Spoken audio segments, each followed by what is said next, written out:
Magandang gabi mga kapuso. Ako po ang inyong Kuya Kim na magbibigay sa inyo ng trivia sa likod ng mga trending na balita.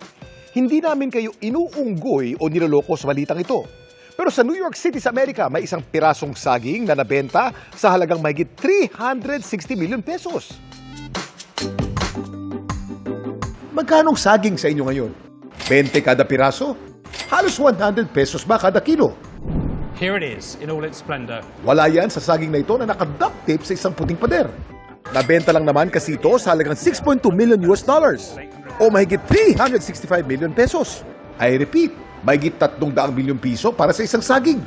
Ang saging sinubasta sa Sotheby's Auction House sa New York City kamakailan lang.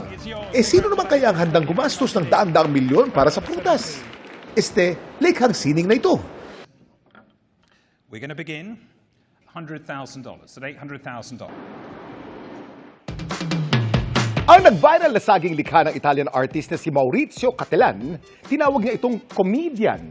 Ang nakabili sa naturang artwork, isang Chinese national na founder ng isang cryptocurrency platform. Di bali na raw na milyong-milyong dolyar ang halaga nito.